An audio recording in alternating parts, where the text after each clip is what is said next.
इंदापूर हादरलं. लग्नाला 4 दिवस उरले असताना तरुणीचं अपहरण. डोळ्यात मिरचीची पूड टाकून आरोपींनी रचला थरार. नमस्कार, तुम्ही पाहत आहात वन+ मराठी. पुणे जिल्ह्यातील इंदापूर तालुक्यातील भिगवणमध्ये एक अत्यंत धक्कादायक घटना घडली आहे. ज्या तरुणीचं अवघ्या 4 दिवसांवर लग्न होतं, तिचं भर दिवसा फिल्मी स्टाईलने अपहरण करण्यात आलं आहे. लग्नाची खरेदी करून परतत असताना आई आणि भावाच्या डोळ्यात मिरचीची पूड टाकून आरोपींनी तरुणीला पळवून नेलं. या घटनेनंतर भिगवणमध्ये प्रचंड तणाव निर्माण झाला असून हिंदू जन आक्रोश मोर्चाची हाक देण्यात आली आहे.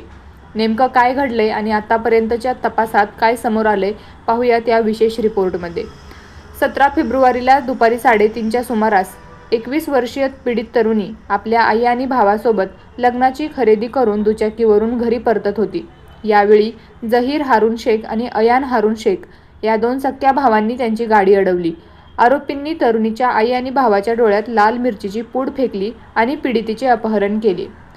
पीडित तरुणीचे 22 फेब्रुवारी रोजी लग्न नियोजित होते. लग्नाच्या अवघ्या 4 दिवस आधी घडलेल्या या घटनेमुळे कुटुंबावर दुःखाचा डोंगर कोसळला आहे. आरोपी पीडितेच्या शेजारीच राहणारे असून गेल्या महिनाभरापासून त्यांचे फोनवर बोलणे सुरू होते, अशी माहिती पोलीस तपासात समोर आली आहे.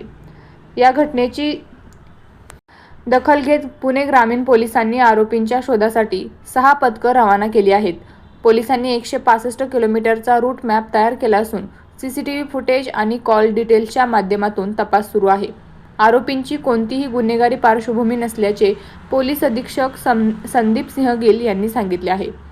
या घटनेच्या निषेधार्थ भिगवणमध्ये कडकडीत बंद पाळण्यात आला आहे. हिंदू जन आक्रोश मोर्चाची हाक देण्यात आली असून आमदार गोपीचंद पडवळकर आणि आमदार संग्राम जगताप यामध्ये सहभागी होणार आहेत. पोलिसांनी या मोर्चाला परवानगी नाकारली असली तरी आंदोलक आपल्या भूमिकेवर ठाम आहेत. दुसरीकडे मुस्लिम संघटनांनीही या घटनेचा निषेध करत आरोपींना कडक शिक्षा करण्याची मागणी केली आहे. भिगवणमधील ही घटना आता राजकीय वळण घेताना दिसत आहे. उपमुख्यमंत्री एकनाथ शिंदे यांनी पोलीस प्रशासनाला कडक आदेश दिले असून तातडीने तरुणीचा शोध घेण्याच्या सूचना केल्या आहेत. आता पोलीस या आरोपींपर्यंत कधी पोहोचतात आणि पीडित तरुणीला सुखरूप परत आणण्यात कधी यश येतं, याकडे संपूर्ण महाराष्ट्राचे लक्ष लागले आहे.